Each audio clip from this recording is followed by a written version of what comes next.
We have 3, 4, 5, 6, 7 cards on the table today. Our opening energy for the day is the Chariot. And honestly, I do think this reading is going to go through at least the next week, and we'll be highlighting some stuff that we'll be experiencing for several weeks, if not months to come, because that's we're going through kind of like a gauntlet of sorts, or some kind of journey of change, because we are stepping into the eclipse cycle. We have our opening card of the Chariot, which is reminding us that we are going through an experience where we are likely going to meet a lot of obstacles, and we have to have a lot of self-discipline if we want to meet our goals. We have this person who is in this chariot with these two creatures in front of them, and in a lot of respects it can be different parts of our nature or different aspects of ourselves that can kind of pull us into other directions, but we have to maintain our course.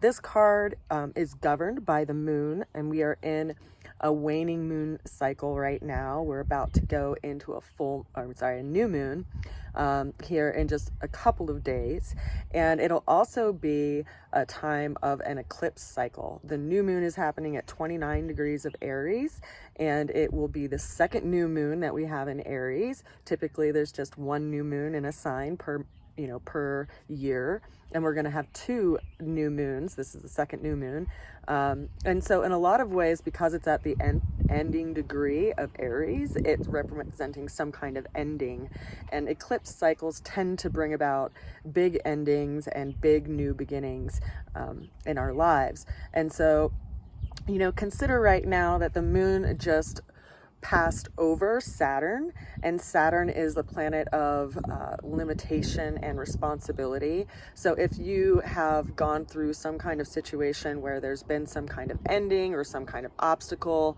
in an area where you invested your energy and effort, it's important that you don't get distracted by that you don't feel like the victim, and instead that you develop your self-mastery so that you can still maintain the course and move forward. Now, the challenge that showed up for today is the 4 of Swords. This reminds me a lot of Mercury that is about to go into retrograde. Mercury is approaching the planet of Uranus in a couple of days, and then it will go retrograde, and it'll go back and ping the North Node, which is, interestingly enough, getting triggered in this new moon cycle that we are having here in a few days. And then in addition to that, we're going to have a lunar eclipse in the beginning of May, which will also go back and ping the North and South Node, the South Node specifically, over in Scorpio. But we'll get to that here in a second as well. This challenge card is speaking to, some deep ponderance, that we have over a situation. Now, if you did just go through some obstacle, this is contemplating, like, why did this happen? Like, what was the reason why this happened?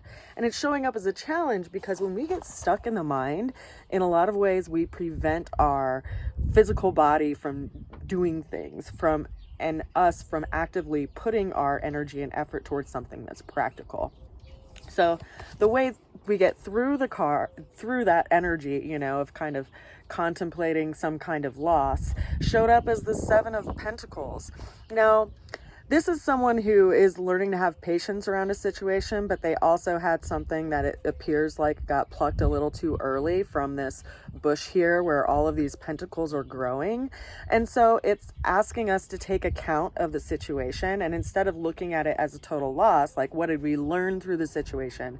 What can we gather through the situation? And also to have patience that things are still growing and things are still, coming into play, right? Like, time is an interesting factor in things, and sometimes things are not in our lives because they aren't resonant with where we're going.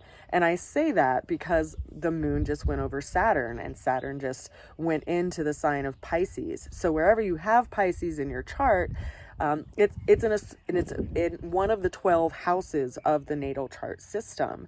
And that means that it has a specific area of your life that it's applying its sense of responsibility and accountability to. And there's some relationship that it has with the moon, of course, because the moon is a bit of a triggering energy, and it just passed over Saturn within the last couple of days. So there's likely something that has been, that has come to the surface, you know. Which brings me to the ultimate outcome. And we have a few cards here still. The High Priestess is an interesting card as the ultimate outcome. We've had, you know, a couple major arcanas so far. This is the second one. We have another one on the table coming up here in a second too. The High Priestess is another mention of the energy of the moon, which brings me back to, of course, to this new moon energy that we are going into. Now, new moons are times of darkness because we don't see any reflection of the sun on the moon's surface, so we don't have any light in the evening, right? It's a time of unknown, a lot of things that are going on underneath the surface, you know? And so whenever the High Priestess comes in, she's reminding us that there's something that is happening that, you know, we aren't necessarily seeing on that surface level, and also reminding us to have some patience because things are going to be revealed in time. You don't always have to act to make things happen, so to speak. It's like reminding us of some time of waiting. And I think that is because there are still big changes that are upon us. You know, the Fool is an energy of unexpected changes, and it also mentions the energy of the planet of Uranus, which, you know, is a big player in this situation that we're about to go into, because the sun, which is, you know, just at the tail endings of Aries right now, is moving into Taurus, and Taurus is the sign that Uranus is in. It's also the sign that the North Node is currently in. And it is also the sign that Mercury is in as well. And Mercury is getting ready to go retrograde in a couple of days, which means it's going to retrograde back to hitting the North Node and passing over the sun and then go back forward again. And so that anchor of Uranus up in the sky is going to have the extra energy of the sun and also this visitation of Mercury, which is why I think we are in deep ponderance around these big changes and these big shifts that are immediately in our lives and what they're actually calling us to do. Now, the Fool is reminding us that when there's a big change and there's a big shift and you feel kind of a place of indecision in this space of unknown, it's important to follow your heart. It's important to listen to your body and to your, you know, your inner sense. And, you know, of course, the High Priestess is reminding us of that too. And so there is this energetic of, you know, we're kind of wasting a lot of energy to contemplate something that we don't know what it's going to be yet. But there is a big change that is upon us. Which brings me to the last couple of cards, 7 cards today. We have the King of Cups, which is a Scorpio energy, which does speak to that South Node energy that's going to be coming up in May with the lunar eclipse that we're going to be experiencing when we have that full moon in the beginning of May. And then we also have this follow-up clarity card of the Eight of Pentacles. So, you know, it's likely that there's some kind of project or something that we really need to be working on right now that we're being distracted by from this other obstacle or this other thing that has happened in our lives. And the Eight of Pentacles is ultimately, you know, telling us that we need to apply our energy and effort lovingly to some kind of material project or to our material affairs even, because, you know, consider that Uranus is in the sign of Taurus, creating all this change in, you know, our house of resources, in our place of values. And so, you know, we have to put time and effort towards creating some kind of stability in that place where there's been a lot of change over the last couple of years. And the North Node is also reminding us of that.